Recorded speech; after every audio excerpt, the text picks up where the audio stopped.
The good, the hurl, and the spam.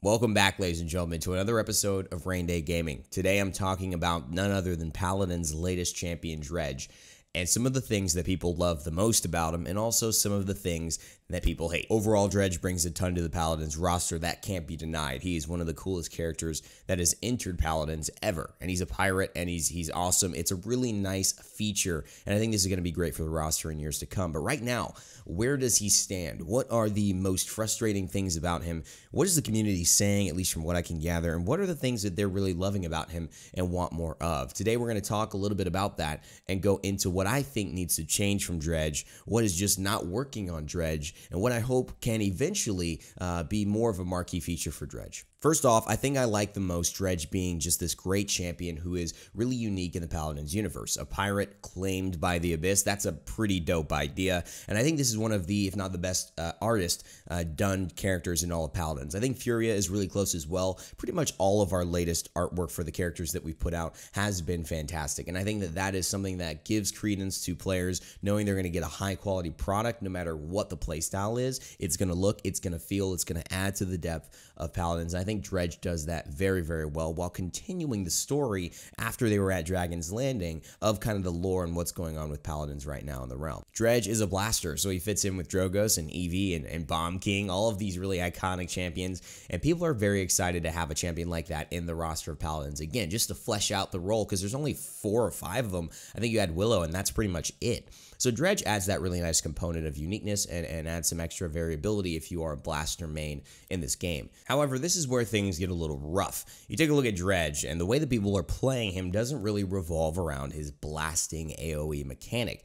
The problem I see, just to start out with, is the fact that Hurl currently makes DREDGE kind of feel like his left click is redundant and that his hurl is a more efficient and more viable way to do damage. I think it's rough when you have a character who's coming out and really supposed to be this blaster and is supposed to kind of have this AoE splash as a part of their kit and who they are, really to be more characterized by their harpoon and their direct damage versus their blaster damage indeed. I think it'd be kind of interesting if Drogoz didn't have a rocket launcher that was his main form of attack, or Eevee didn't have an ice blaster that was her main form of attack, or Bomb King wasn't throwing bombs as main form of attack. He could whip out a shuriken and then all you did was throw shurikens, right? I think that was to me, I think, a little shocking, and I personally have seen Hurl become the biggest point of frustration for most people in Paladin. It's not just that Hurl exists, because I think Hurl can exist. I think it's a great idea. I think the design intention is really good. It's to make something that allows DREDGE to completely change his playstyle for players to go on a game where they say, I want to be the AoE, projectile bouncing off the wall with my grenades, to now I want to focus more on my harpoon and using grenades when I can, but also using my harpoon in really crucial moments in fights. The problem was the harpoon became more efficient because it's only 50 damage different than sometimes hitting your left mouse button altogether. People would just use the harpoon, and when you're getting killed by that, it creates a lot of frustration because it creates something that feels like spam. When you have this unlimited reload for your harpoon, it just feels like it's never ending, it's never happening, there's no skill required, all you're doing is holding down a button. When you die to that, people in a competitive game get this thing like, oh, you didn't deserve that kill. I have to reload, I have to do all these things, I have to move, I have to aim with drop and gravity. You're just holding left mouse button, holding Q or holding right click. A lot of people started to mount it to their right click instead of the actual Q, so it was more of a basic attack than an ability. From the pros consensus to the community consensus, I don't see anyone who's really saying that Hurl should maintain where it is today, which is exactly unlimited. Just get your harpoon for as much as you want and as long as you want. Another big mechanic that was broken within this harpoon, and I think needs some adjustment as well, is the fact that it pierces shields with a certain amount of cards by 375%. This is something that just is not available in Paladins to any other champion, and so 3-shotting shields in this game, when most of the time people have to invest into Wrecker. There's a rare talent called Sapper Rounds for Vivian that allows her to immediately start bursting into shields, but still that takes some time, and she does have ammo, and that's a resource she has to maneuver around, albeit it's a big clip. Just having this unlimited shield breaking and like 1-2 shot shield break potential for DREDGE at all all times was a really interesting dynamic that created a lot of frustration for front lines. And Dredge, in general, creates a lot of frustration for front line. Because he creates such good zoning and has such good control over a point, it's made it very hard for front lines to feel comfortable standing on the objective. You truly have to get out of the way, otherwise broadside will kill you, harpoons will start killing you, the Kraken will kill you. And like mini blasters, that's true, but it's a little bit more, I think, ostentatious with Dredge, I would say. It's very obvious that it's Dredge being the one who's pushing you away, and it can feel like you're just overwhelmed in games. There are just an incredible amount of cards that associate with Hurl being successful. You've got shield breaking, you've got ammo generation back on harpoon throws, not even hitting, just harpoon throws. And you've also got health on hit, which can be up to 400, and if he's standing from the back throwing harpoons, that's a lot of health to be getting back, and it's really safe for Dredge to just continue spamming as long as he's got those cards. So interestingly enough, we've had a champion who's been released as a blaster with a left click that bounces off walls and grenades, a right click that creates 3 detonating bombs in an area, and a harpoon. And most people have chosen and found that the most efficient way is through that harpoon. But there have been other styles. There have been other things that have been fun. However, even those styles result in Dredge just kind of spamming the objective with damage. It's essentially just a different form of doing that. Scuttle is 1,000 damage AoE that if you grab your broadside cards to increase your reload speed for 5 seconds afterwards, you get a deft hands at the start. All you're doing is just spamming the point. And it creates an objective playstyle that is just I'm pretty much doing the same thing over and over again, and there's not a lot of movement, there's not a lot of interaction except just throwing all my damage out on the objective. And despite that, Dredge is ultimate, and all of these things that he does is so cool. It's so rewarding as a player. You hit a piece of the Scuttle reload onto somebody, and just a sliver does 1,000 damage. You're like, oh yeah, that's awesome. My damage numbers are going through the roof. You're feeling powerful. You've got a squid who I have yet to name. Maybe we'll call it the name of the thing that's in the package right now, Squidbert, I don't know, that's on top of Genos' head. You know what I'm talking about.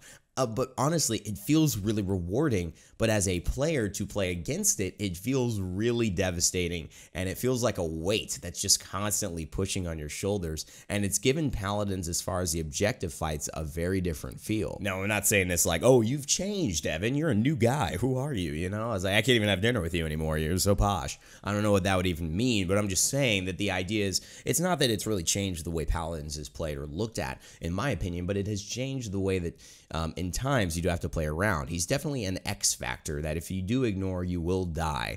And that makes it a very interesting kind of dynamic. A lot of thoughts are on Dredge, and a lot of takes are being given on Reddit and Twitter, you know, in the forums, and of course online through videos. But what's interesting to me is that his most effective talents do associate with spam, because you can just do them, you reload, you get all this ammo, you just kind of never stop doing it, and that's what I think creates the spam feeling, like it never goes away, it never stops. But then the most interesting one to me is actually Abyss Spike, the one where you can throw your harpoon, it slows if you hit somebody, lodge it into an area, and kind of hold off a choke, and if people walk through, it does 1,000 burst damage. I think that's really cool, and I love the idea that you can play around it. I've done some videos on it as well, and I found a lot of enjoyment and success when you're really able to take advantage of points that you're trying to hold off on certain maps. But the thing is, why would you do that? I mean, you could have your harpoon up forever, which is 800 damage all the time, or you could just have Scuttle, which is 1,000 damage. It's in a bigger AoE, bigger splash, and it's up to your control. You don't have to wait for them to try to trigger your own trap. You could just aim your own trap at them and kill them both. Beautiful. Abyss Spike is definitely not going to be the chosen talent, although it's not bad and it's really fun, and I would like to have it see some buffs in the upcoming patch. And what's most interesting is that when you take all of these good talents away from Dredge, I think Dredge starts to feel a little lackluster. I think Dredge, without Scuttle and without Hurl, and if you're running Abyss Spike or you're running Freebooter for crying out loud, is kind of like, I don't know if he's really that good. I don't know if I'd pick him over Bomb King or Drogos, I tell you that. Maybe not even Willow.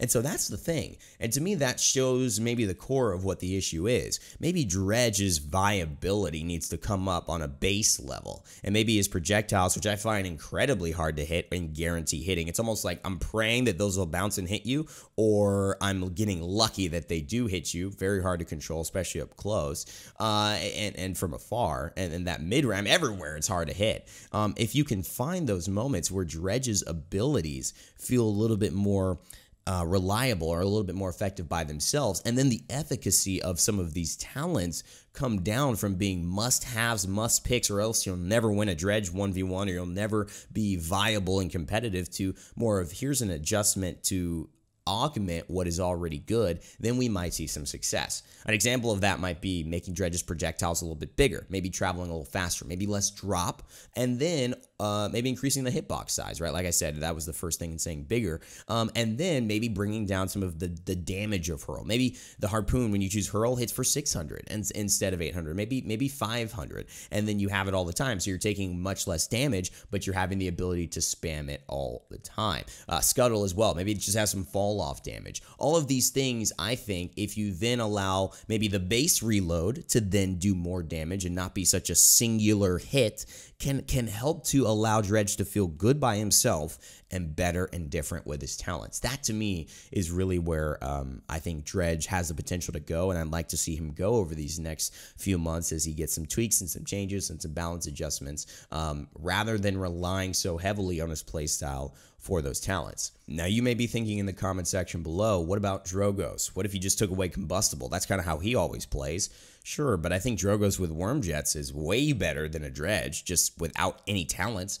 And I think if you put Dredge and Freebooter Dredge and Worm Jets Drogos in a 1v1, Worm Jets Drogos still has all the things that make Drogos really good. Fire Spit still exists. It's just not as strong. You know, he still can salvo. If you take away essentially the Scuttle from Dredge, you're not getting a hit with that reload most of the time, especially on a Worm Jets Drogos or anybody who's moving even decently fast. And so that's why I would like to focus some of this on his base kit. What do you guys think about that, though, and that proposition? And what would you do? Do you think Dredge is in the perfect spot? Do you think he needs a little bit more assistance in some ways, maybe a buff to his base champion, but also some nerfs to some of the things that we've talked about here today? This has been a week in review, taking a time to look at a champion after he's come out and give my honest thoughts and feedback, while also saying what I like about him and what I really enjoy he's bringing to the roster. It's awesome to have a pirate in Paladins, and I think the overall concept and design of Dredge was fantastic. These little tweaks, in my opinion, will help make his play experience and also the experience of people who are playing against him that much more successful, and I hope you all agree as well. If you don't, please leave a comment down below and let me know what your thoughts are. Leave a like if you enjoyed this video, and as always, my friends, enjoy your Sunday. Remember to never give up, never stop gaming, and I'll see you all next time.